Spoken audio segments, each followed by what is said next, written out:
Hello and welcome. Thank you so much for joining me. My guests today are Jenni and Jenni. Two Jennies. Jenni Morgan is a longtime friend of the channel and has been a wonderful supporter of me for years and years and years. And Jenni introduced me to Jenni, Trans Loving Mama. And I thought it would be really great to have a conversation with another trans parent. So welcome, Jenni. Thank you. Hi.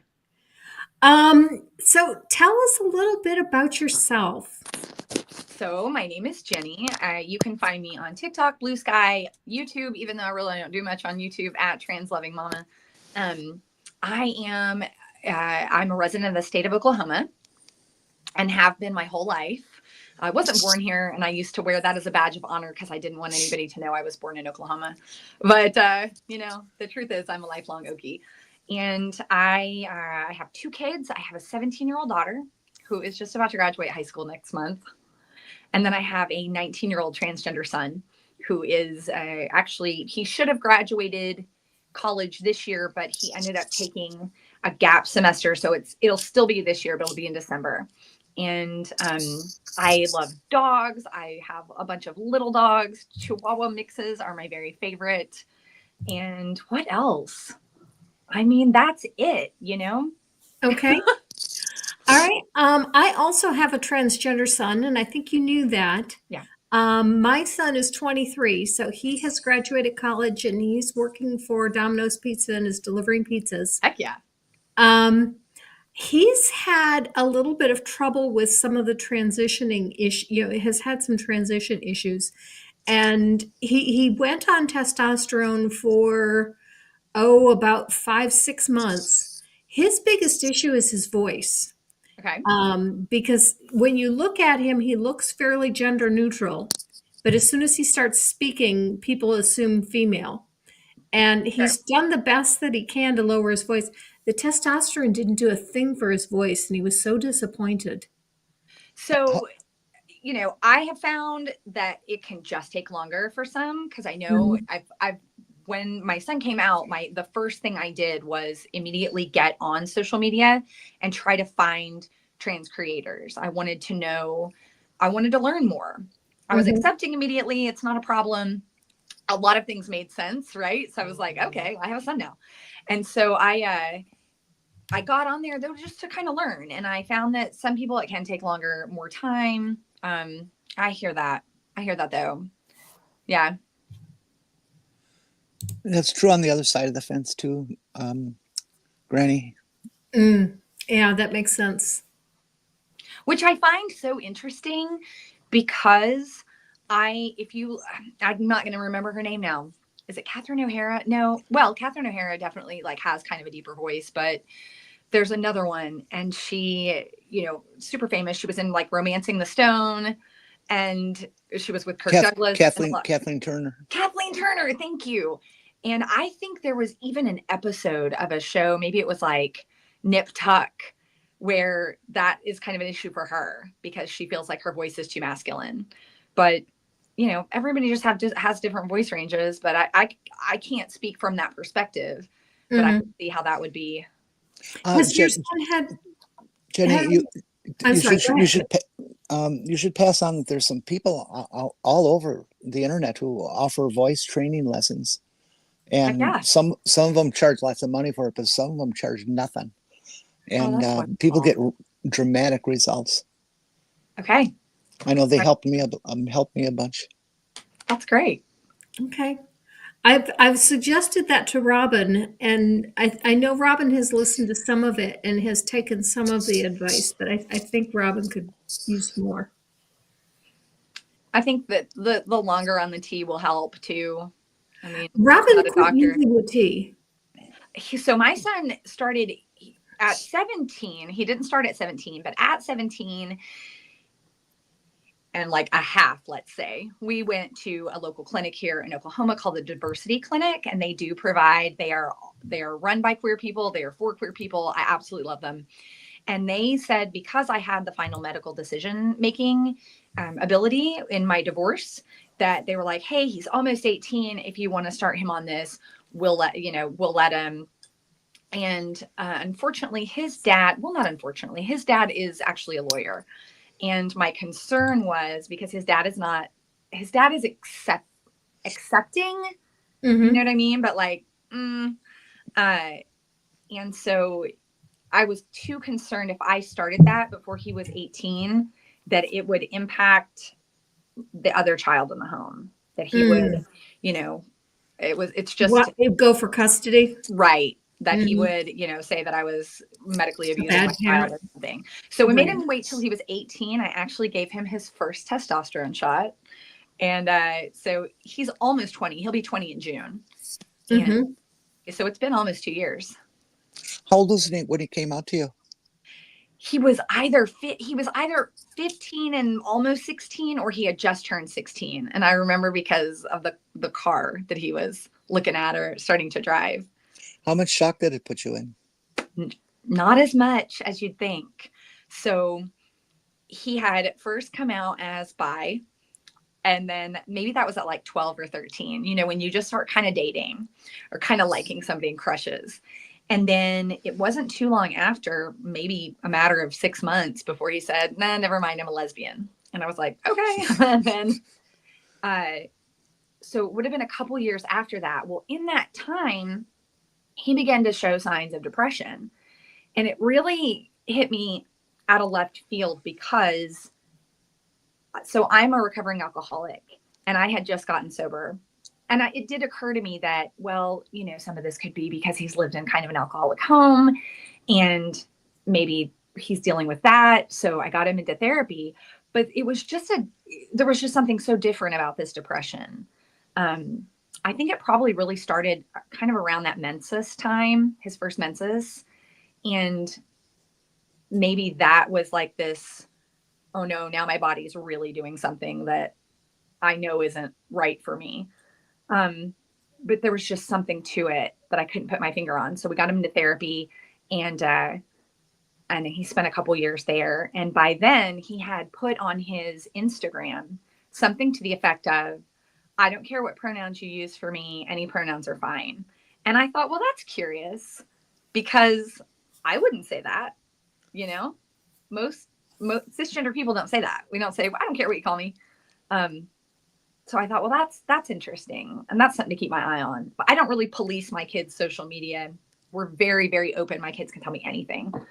So when he did come to me, I mean, when I tell you, it was a walk through the living room, and he said, Mom, my name is this, and I'm going by he, him pronouns, and see you later. I was like, wait, really? Hold on. Let's talk about this. And really, it was just, okay, are you being serious? And what do you want me to do? Do you want me to tell anybody? Do you want to go shopping for new clothes? Like, I just kind of let him lead that. So, and everything suddenly made sense. All of the I wouldn't say his interests were super masculine, like sports and guns or anything. It was just never interested in what we would consider feminine things. Never dolls, never dresses, never. He wasn't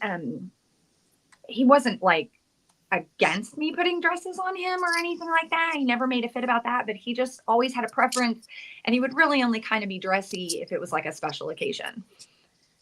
But just no feminine things was he ever into. He always hung with the boys. He always played really rough with his little sister, and punching her and farting on her and stuff. So just a lot of things made a lot of sense after that.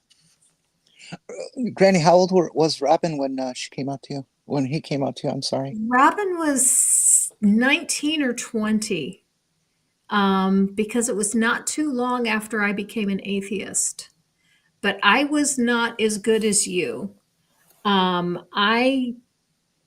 I really thought that this was a adolescent, I'm exploring who I am type of thing.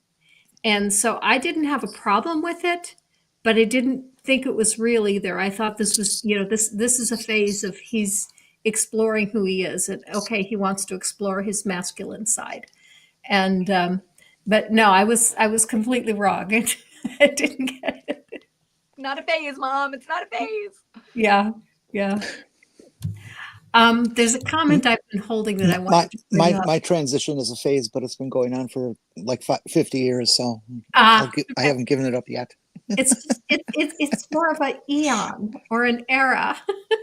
Yeah. Fred Harvey says, I have a trans son and a trans nephew. So far, neither has had much problem. I love us. That's awesome. Mm-hmm. Yeah, that is nice. Yeah, the only problems there have been are with others, or the world at large. Mm-hmm. I think there is such a misconception, and I mean, you can't miss it everywhere, and misunderstanding and misinformation, disinformation about who we are, what our kids are, what our families are.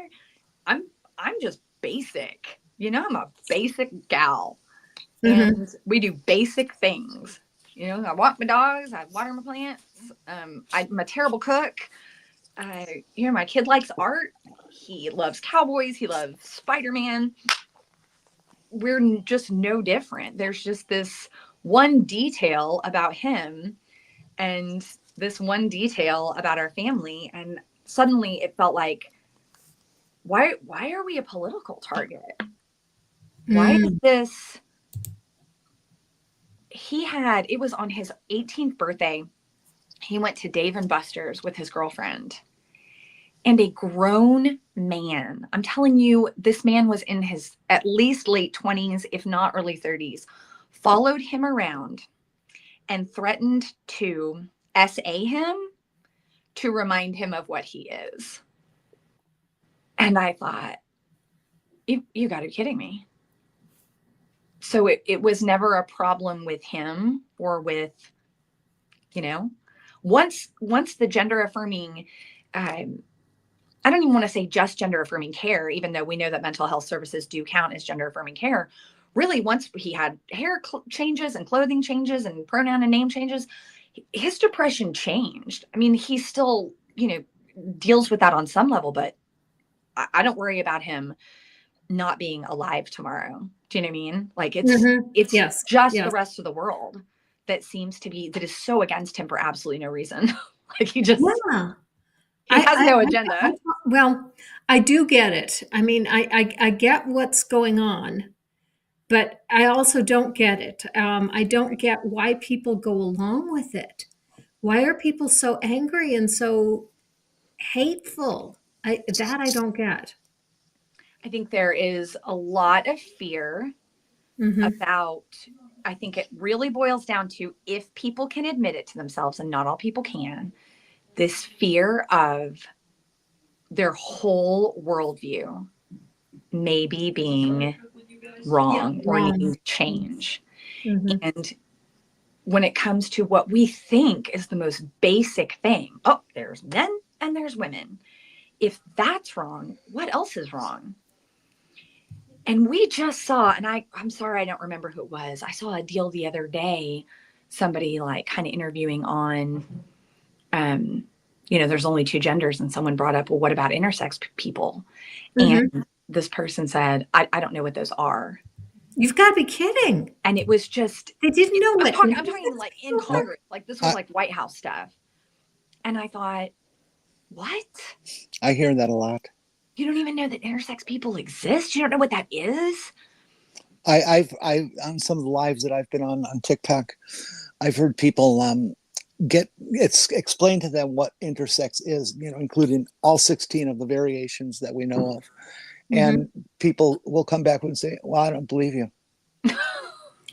Well, look it up. Okay, well, the sun doesn't rise either, so right. I heard Forrest Valkai say something that I found absolutely, well, I don't know how to characterize it, but it's really a good comeback, because most of the time when you bring up intersex people, they say, well, that's only 1% of the population. And his response to that is, okay, hydrogen and helium make up 90% or 99% of all the atoms in the universe. All the rest of the atoms are only 1% of the atoms in the universe. So should we say oxygen doesn't matter and nitrogen doesn't matter, and all these other atoms Right. just don't matter because they make up only 1%. Right. My husband is a redhead. Mm-hmm. That's about 1% of the population. My mother is left-handed. Mm-hmm. They still exist. Okay, I'm left-handed too. I thought left-handed was actually like 40%, isn't it? Oh, that I don't know. I thought it was a smaller percent.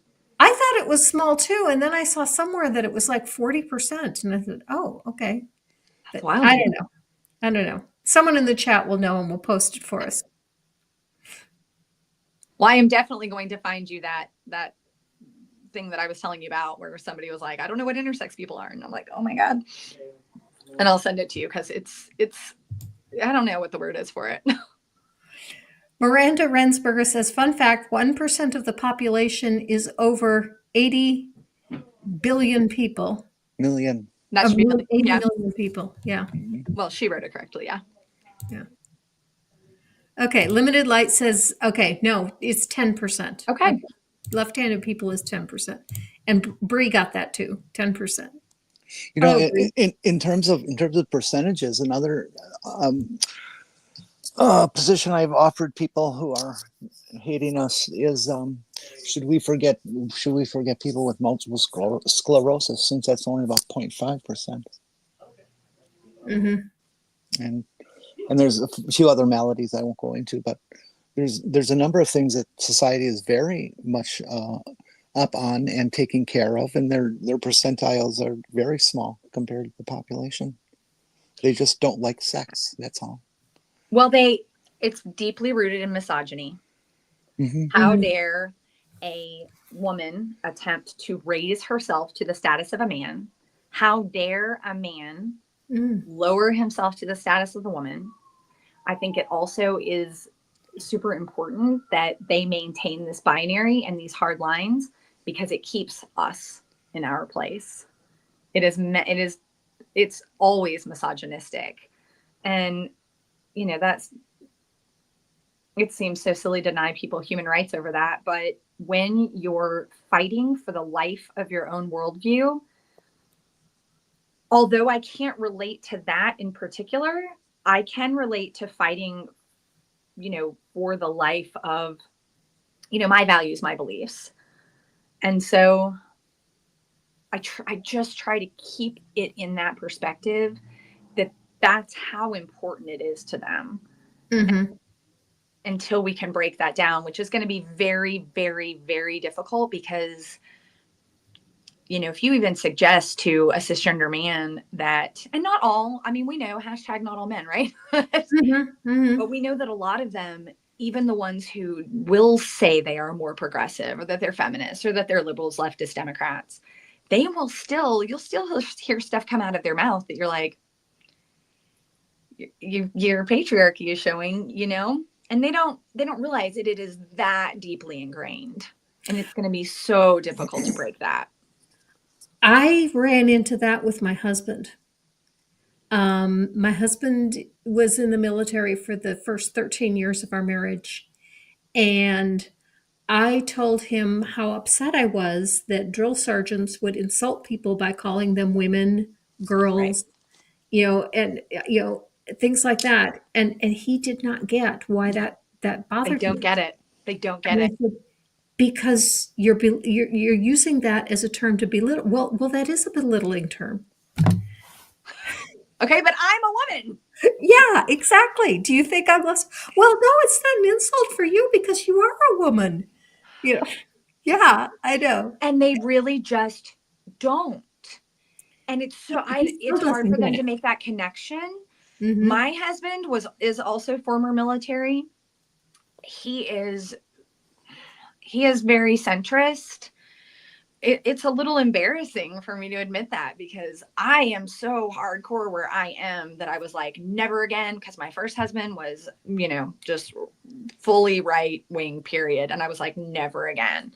And I met my current husband, and he knew that I marched and everything, and he knew that I'm queer, and he knew all these things, and we never really talked politics. I didn't think we had to. It was 2015. I didn't know then that I needed to ask somebody, hey, how do you feel about human rights? I had no idea that was something I had to ask somebody. And even he recently, whenever we were talking about, the issue of, I'm like, I'm afraid for my son. I'm afraid for trans people. And really what he said, well, Jenni, you have to remember that mostly they're going after trans women. Yeah, I know. What is that supposed to make me feel better? Is that your way of saying my son's in less danger, so therefore I don't need to be worried or upset? That doesn't compute. What are you talking about? Mm-hmm. And I said to him, these are my sisters. You don't know what it's like to be a woman. You have no idea the challenge that it is already, let alone when you're a different kind of woman. I mean, the more different you are, the worse it is.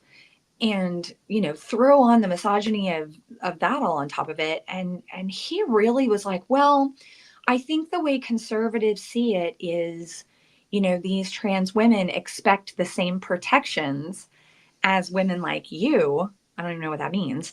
And that's not fair because they're biologically male. And I was like, what are you talking about? No trans woman has ever asked you to put a jacket down over a puddle for her or protect her from a bear. First of all, who do you think you're protecting me from? Who are you protecting me from? Because it's not other women ever. It's definitely not trans women ever. So who do you think you're protecting me from? And men. It's men. It's cisgender men you're trying to. A trans woman is just asking that that those protections that come with, like, in the workplace, workplace discrimination. She doesn't want to be bothered if she's going into a bathroom. That's not really the same as you trying to put your life on the line for somebody. It's you allowing somebody their own space. Just leave them alone and everything will be okay. And no, he could not wrap his head around that at all. Well, when I transitioned, which of course was back in the 70s, and I was involved in social services and all that kind of stuff, hung out with my hippie friends.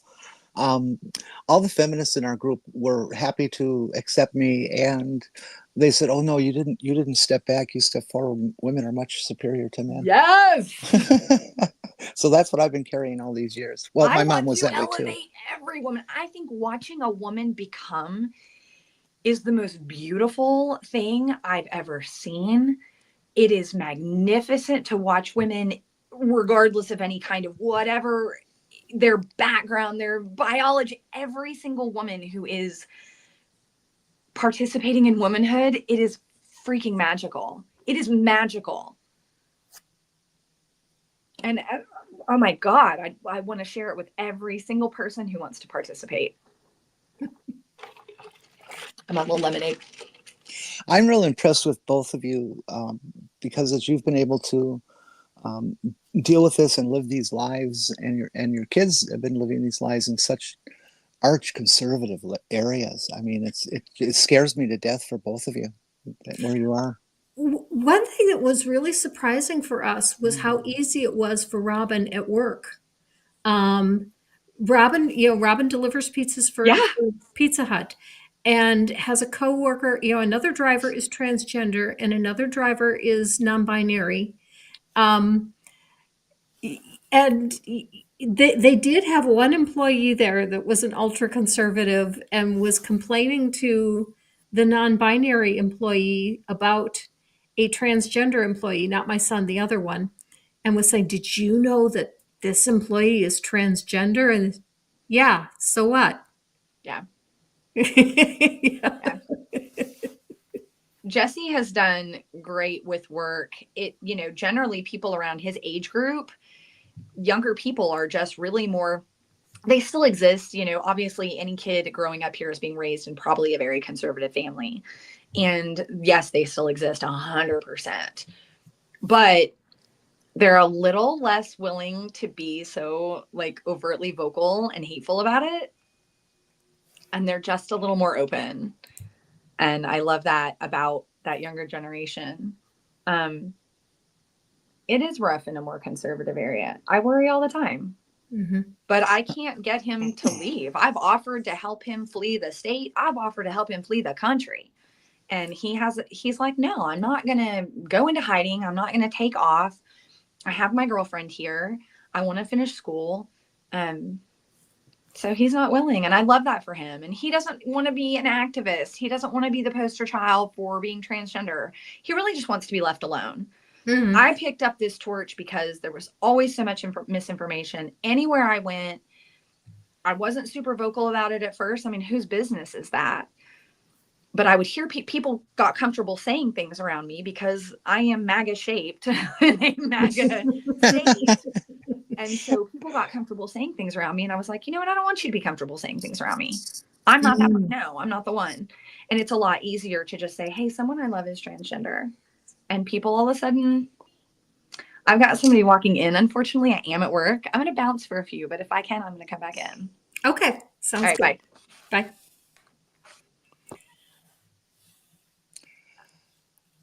Well, she's been through a bit. Yeah, she has. Mm-hmm. Now, I'm really worried about the whole thing, the whole idea that being transgender is soon going to be fraud, which to me makes absolutely no sense from a legal standpoint. If changing your gender on your birth certificate is no different than changing your name. And lots of people change their names. I changed my name when I got married. I took my husband's name. Well, then you're not going to be able to vote anymore. You have to use your name on your original birth certificate? Yep. Your driver's license has to match it. Your voter registration has to match your birth certificate, or you don't get to vote. Is that they really are doing that? It's passed the House and it's on to the Senate, where people have said it'll probably pass, and Trump's going to sign it. I wasn't aware of that one. Mm-hmm. I haven't heard that at all. Yeah, we're going to disenfranchise about half the population. Okay, Miranda says the SAFE Act. Is that what you're talking about? Mm-hmm. Isn't Granny Canadian? No, I'm in Alabama. I'm in one of the reddest states in the country.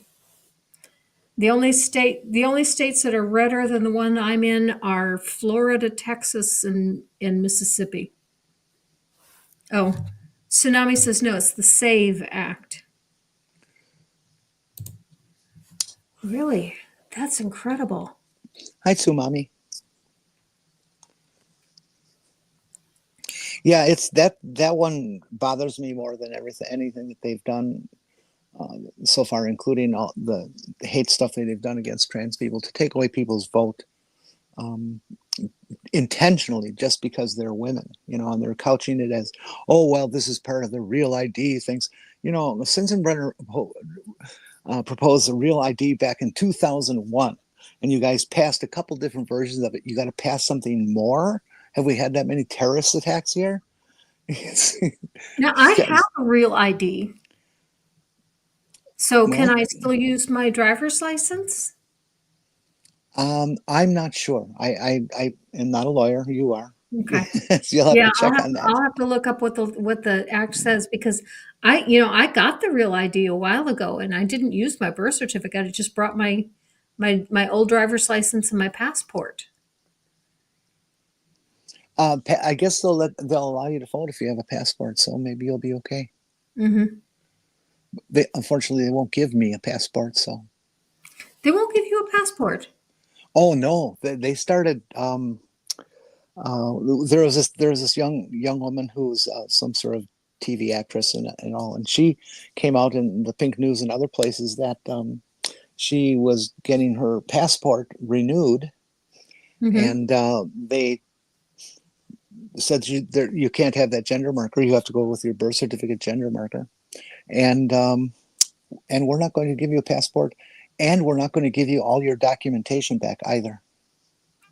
Oh wow! Yeah, they're trying to bury all the evidence, and so I don't get to have a passport. I've had a couple of trans friends say that they were refused and told it was because you're trans. Uh-huh. I don't know. I didn't hear of any law being passed and any president signing it, but I guess executive orders are all they need nowadays. Yeah. I just hope we can survive long enough to get rid of the orange guy. I don't think we're going to be getting rid of him. I think one way or another we will.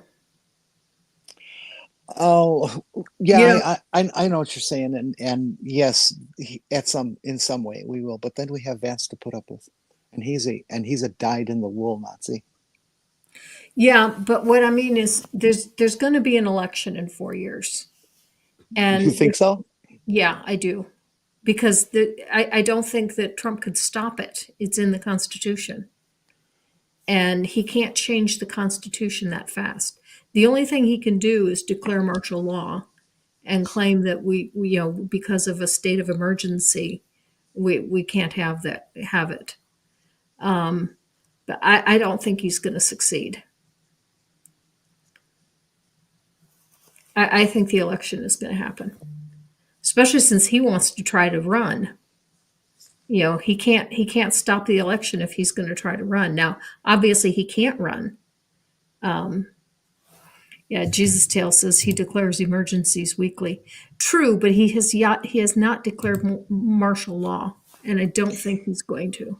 Well, on the 19th, there's going to be another nationwide demonstration, and I can see very easily how he would take that as impetus to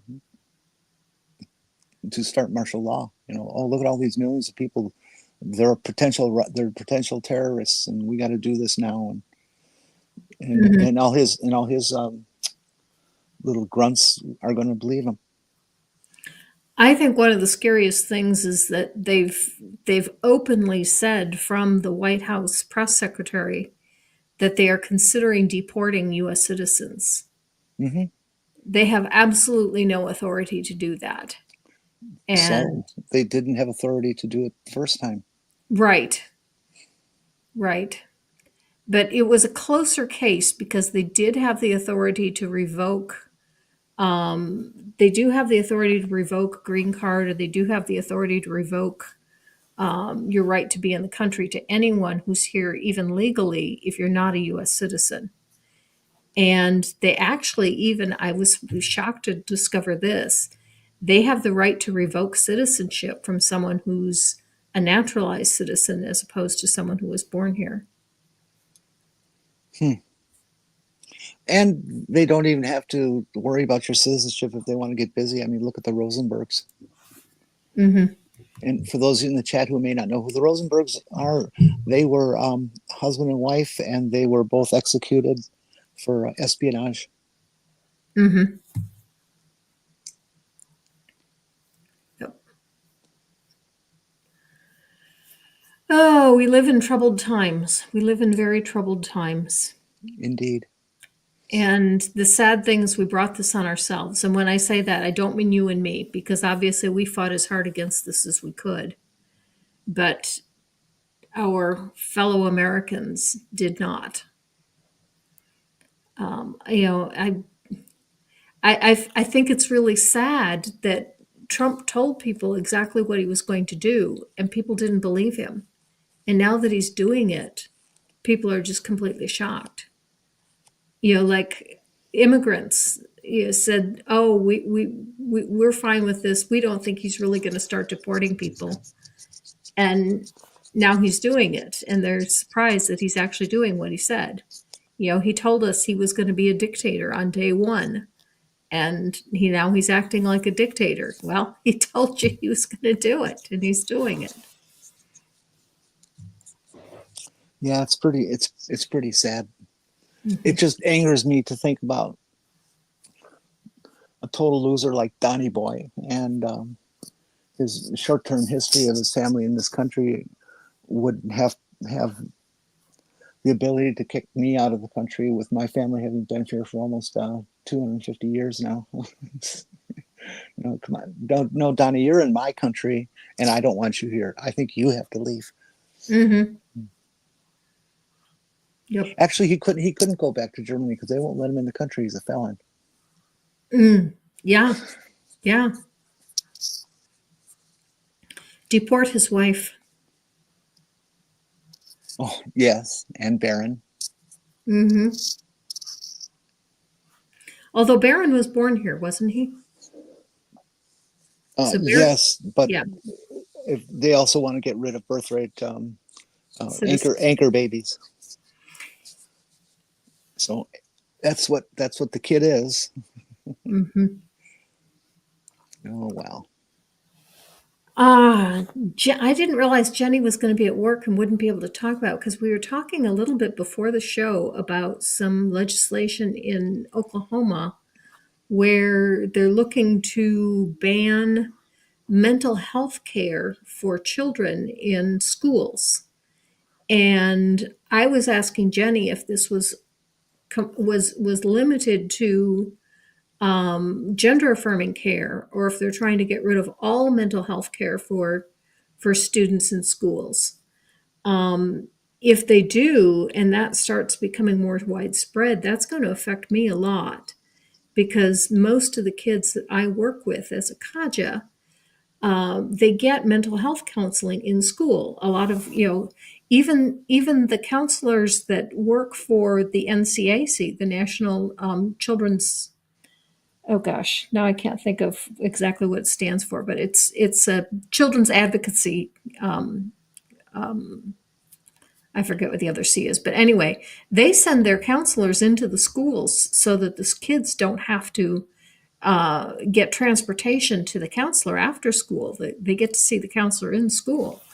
So, and my kids are being counseled for trauma and for living with parents that are in prison and parents that are abusive and parents that are drug addicted. These are the kinds of things my kids are getting counseled for.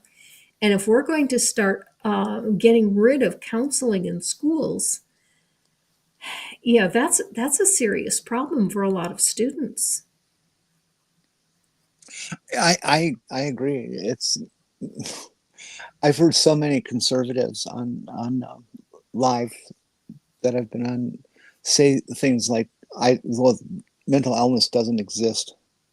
That's just you people being whiners and weak and things like this. I've heard just and many derivations of that, but it all comes down to the same message that you're weak if you have any sort of mental need for counseling.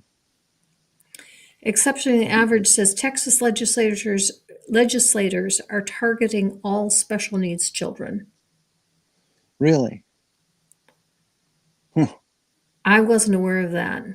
But that's the other thing that's going on. This did catch me completely unaware. I had no idea that this was going to happen. Was that we have had such a blitz of new legislation coming, the executive orders, things coming down from the state, that Congress has been almost inept for the last several years because they're so polarized that they can't get anything passed because everything is this is my side versus your side, and they can't get anything done. But recently, since the last election, there's been the executive orders, and then there's been this blitz of state legislation, and I can't keep up with it all. Oh God, who could? I mean, the 600 bills proposed this last year. Nobody can stay in touch with that. Not even the people who are supposed to. Mm-hmm. And every damn one of them was written by the Heritage Foundation. Yeah. I had no idea that they had so many bills ready to just blitz as soon as the time was right. And now Trump is giving them permission to ignore the law and just do what you want. Yeah. And the Supreme Court has already given him immunity from anything he does. Mm-hmm. Yeah, it's not the USA anymore. Mm-hmm. It's the fascist states of America, the FSA. Now, this I was well aware of, but I'm not sure that it's actually happened. Miranda says some states want to bring in religious chaplains in place of school counselors. That's going to be a huge danger to LGBTQIA plus kids. Abuse victims might be told to honor their mother and father, etc. And Miranda's absolutely right. But so far, I don't think this is actually passed anywhere. It's been proposed in a few places, but I don't think it's passed anywhere. And part of the reason is The religious groups have actually partnered with FFRF to fight this because the religious chaplains have said, we're not trained to be school counselors, and we don't want the responsibility of going in as in the place of a counselor, and a child then commits suicide because of something we said or something we failed to say, because this isn't our job. This isn't what we do. We don't want to do this. And so they've had support from the religious organizations. Yeah, well, religion should be running countries. We got such a good dose of it during the Dark Ages, and we must know it's okay. Yeah. I've run out of anger. That's good. In a way, that might be good. I don't know. I just feel so completely powerless. I've been fighting this fight for 45 years or so, and I just can't take it anymore. I'm old. I'm somewhat disabled, and I just can't deal with it anymore. I just want to. All right, so maybe we can just talk about something a little bit more pleasant. What?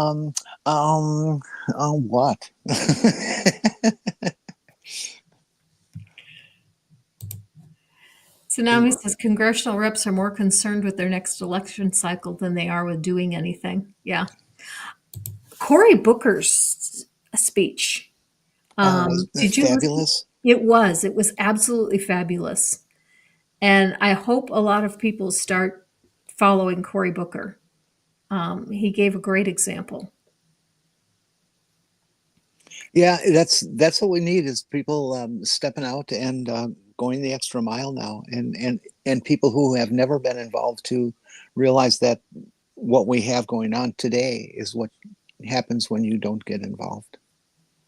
And I'm not saying that as a blaming, but as a lesson to take hold and learn from, and move in a positive direction away from that. Please, people, if you're not fighting with us, you're letting our democracy slip. You're letting it go. Purple wants to know if you are the guardian of the Matrix. Yes, I am. Okay. Jesus Teal says that Bernie and AOC are throwing a party in LA. Oh, Jasmine Crockett. She's marvelous. I am such a fan of hers. AOC and Jasmine. I'm not familiar with Jasmine Crockett. Who's Jasmine Crockett? Oh my God. She's this congresswoman out of Texas who is just an absolute firecracker. She's a lawyer, and she's just very, very freaking smart. And she's Black, and she's fairly petite, and she takes on Marjorie Taylor Greene routinely, right in the hearings, and speaks her mind. She doesn't hold back for anybody. She got elected in Texas. Yeah, pretty amazing, isn't it? I don't know what district she's from, but good for them. She must be from one of the more liberal sections, probably from Dallas or Houston. Or Austin, maybe. Or maybe Austin, yep. Generally, the larger cities tend to be more, Democratic. I'm sorry, I missed that first half of the sentence. I said generally larger cities tend to be more Democratic. Oh, yeah. And I said, yeah, you know that. I wasn't saying that for your benefit. Oh, that's good news. No.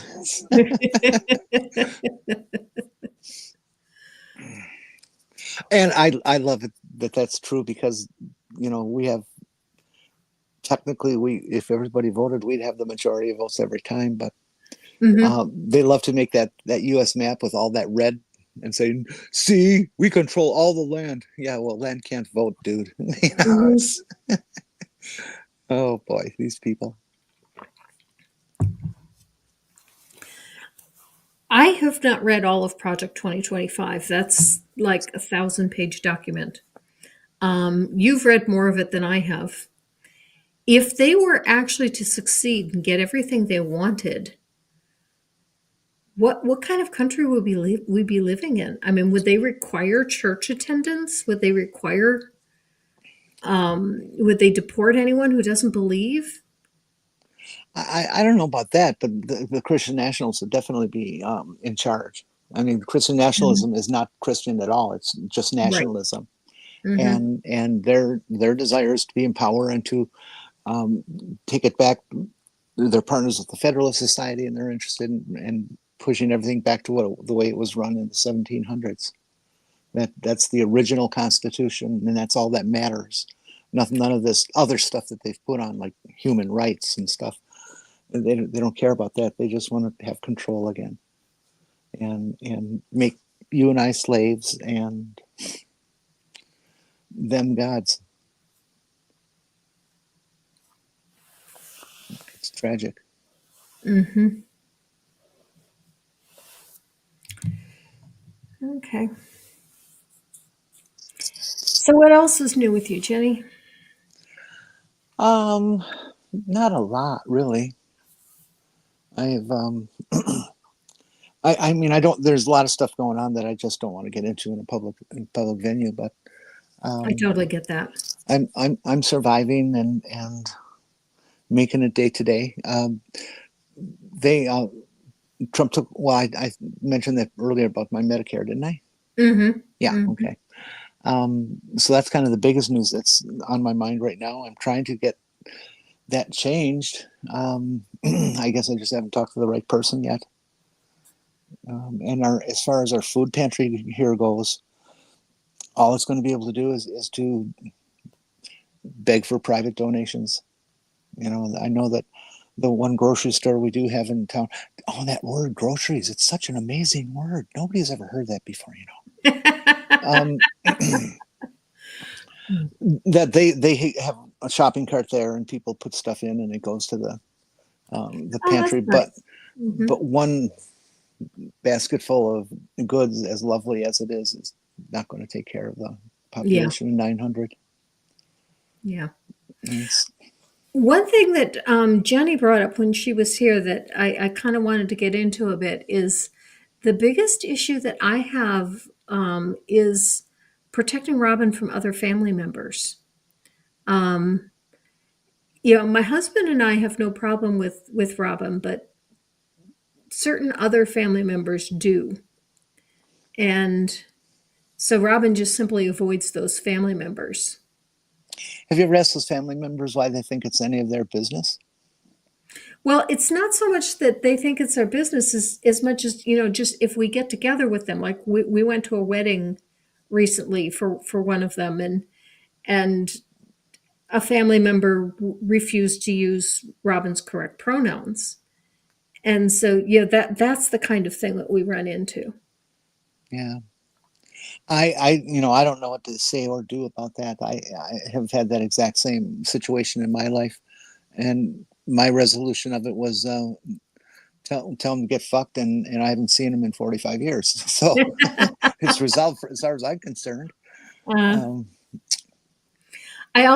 we also run into an issue with particularly older family members who are not unaccepting, but they just keep forgetting.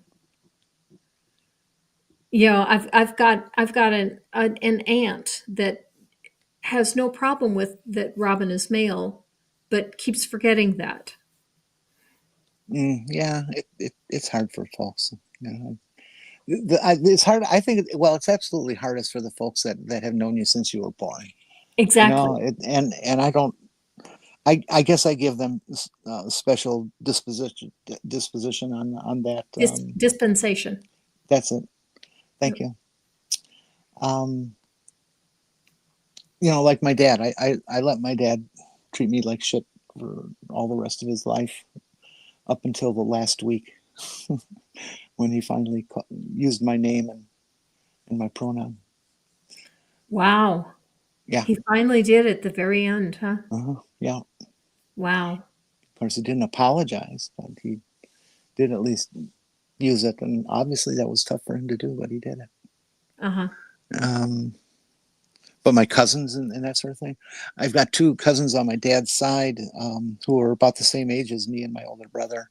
and they live in Las Vegas, and so they're used to all kinds of stuff, and they're perfectly fine with me. But I haven't seen them since I was 12 or something like that. So um, it's nice that they're supportive, but it doesn't help in terms of local relationships or anything like that. Miranda says, yeah, that's an issue as well. My cousin's been out as non-binary for about 10 years. Older family members still don't use their correct pronouns, not out of malice, but because they just don't get it. I don't see how young people cannot get it. No, this is older people. Oh. Older family members don't Okay. get it. Oh yeah, I'm sorry. I can't read these letters. They're way too tiny for me on my phone. I just checked a book out of the library that I've got an ebook that I'm planning to address for my next video since Easter's coming up. It's The Case for Easter by Lee Strobel, and the first thing I had to do was increase the size of the print. I can't see this. Yeah, I know. I keep edging those up on my phone too. Yeah, I need bigger letters, please. my friend Mary here is, she's a year younger than me or older than me, and she's got letters on her phone that are about at least bigger than a quarter, almost 1/3 of an inch. She gets one subject matter on an email and it takes up 2 pages. Oh gosh. Oh gosh. But that's what she needs to do. She needs to do it. So have that, lady. Miranda says, Lee Strobel, the things you put yourself through, Granny. Actually, I've got a book that's worse that I've been debating whether I even want to look at it anymore because it is really awful. If I had looked up who the author was before I bought it, I would not have bought it. And the only reason I bought it was because I'd heard another preacher make a reference to it. And so I thought it sounded like something that I could use in a response video. And I actually did use a bit of it in one video recently. And that is the book Shepherds for Sale by, let's see, what was the name of the author? But what I didn't realize was that she works for the Daily Wire. And the book is so awful. Megan Basham. I'm not sure how you pronounce that. Basham or Basham. But it is a god-awful book.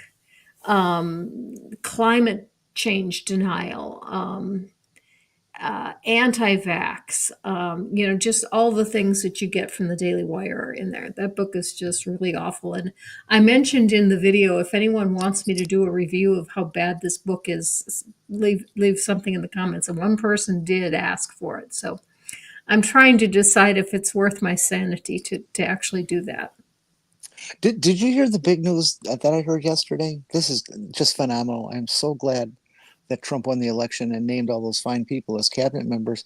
RFK Jr. says he's going to pretty much solve autism by September. I did not hear that. Yeah, he's going to have it all taken care of. I'm guessing that he's going to do it the same way that he solved the measles problem. You mean ignore it?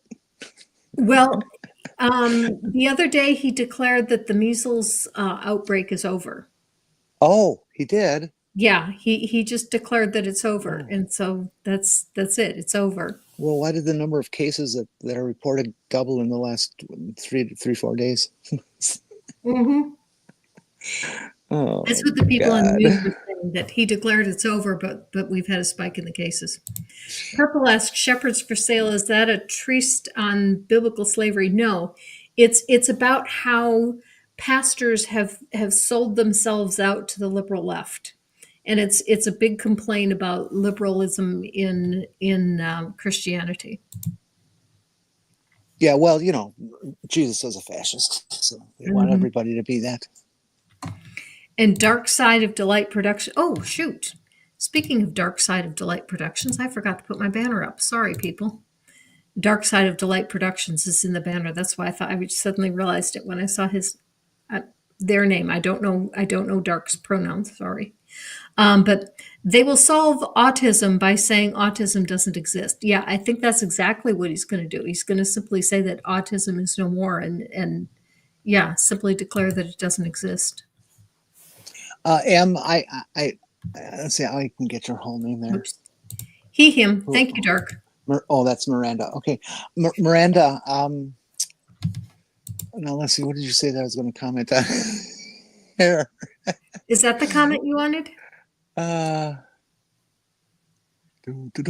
gosh. Miranda said, I heard people putting in charge of solving autism think they can cure it with massive doses of puberty blockers. Oh.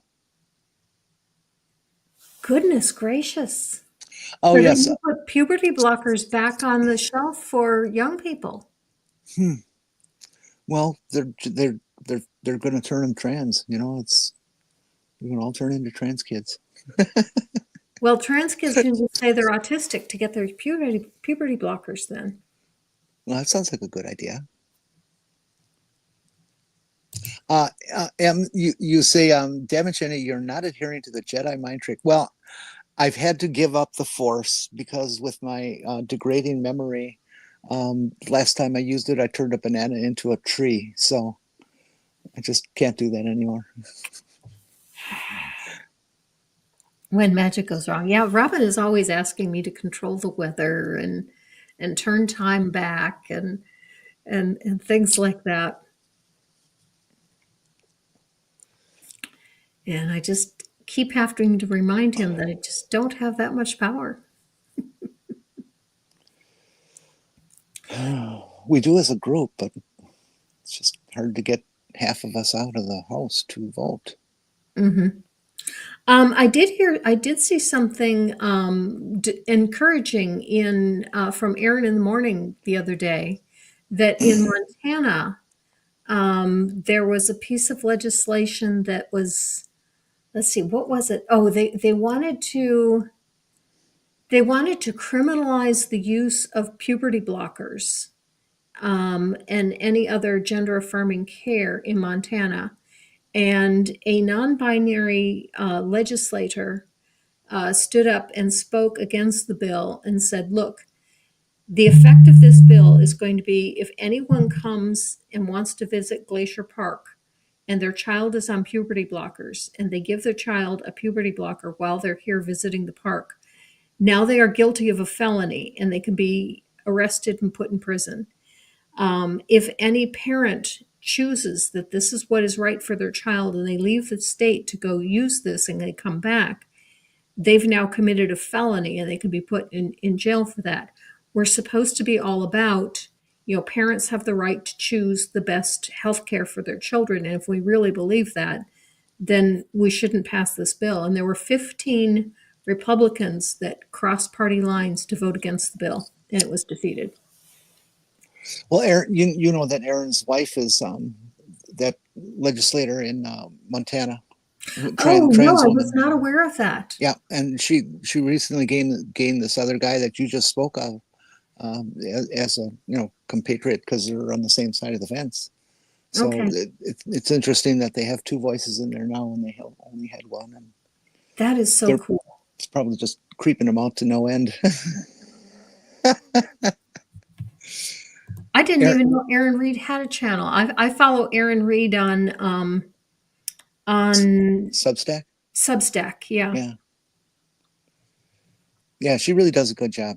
I'm glad that we got her. Yes, I am glad you did too. Well, we are about out of time. I'm really disappointed that Jenny didn't get a chance to come back. I would have liked to have talked to her a little bit more about some of the transparenting things, but we didn't have time. My guest next week is going to be Peter. Let's see, Peter Digab. I'm not sure how to pronounce this. It's Digabgi. Digabgi. I'm not sure how you say it, but he wrote a book called Dying for the Faith.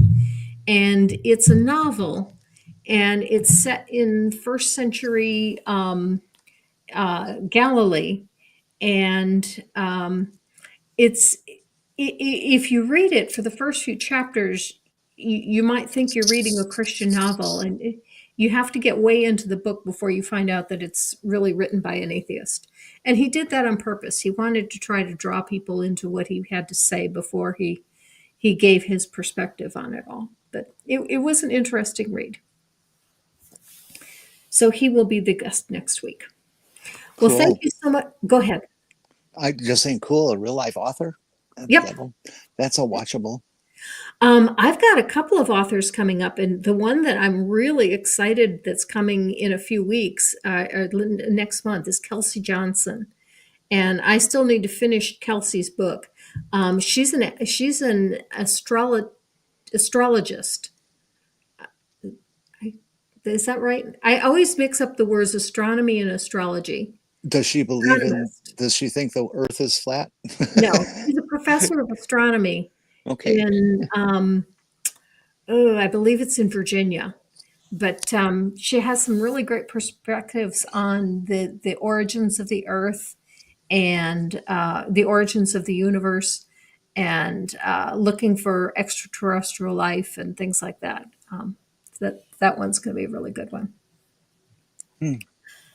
Okay, well, thank you so much, Jenny, for coming. I really appreciate you being here. I'm glad I came. This was fun. I would love to see you do another one with Jenny. She's okay. Really quite vivacious on TikTok, and she's got a good following. Okay. Now we just got to get you on TikTok.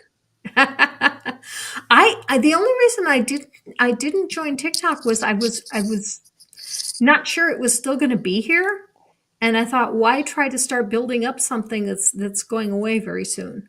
So I was kind of waiting to see if TikTok was here to stay first. Well, we got 75 days now. You know, it's Trump, so who knows what's going to freaking happen? Exactly. But the king of reverse. I suspect in the long run it'll be kept on. The concern I have is who will end up owning it. You know, if Musk owns it, then we're all screwed. Jesus Tales said, "I had my palm read by an astronomer. She said I had nice skin." Maya says, "I tried TikTok, but it told me I was too old." Hi, Maya. You're not too old. I'm not too old, so you aren't too old. Right. Well, actually, I am too old. I'm always the oldest person anywhere on TikTok. It's just, oh, well. But if you came, then, you know, you're older than me, so that would be wonderful. Me? Aren't you? No. Oh, shit. Sorry. Sorry, hate to burst your bubble, but you're one of my few friends that's older than me. Oh, man. I'm only 63. Jeez, that's really young. Okay, well, we need to go ahead and end the show, but thank you so much, Jenny. Thank you to all of you in the chat. Your questions and comments have been really wonderful and have really added to the show. Thank you, chat. We do this just for you. Be gay, do crime. Live your life. Don't get caught.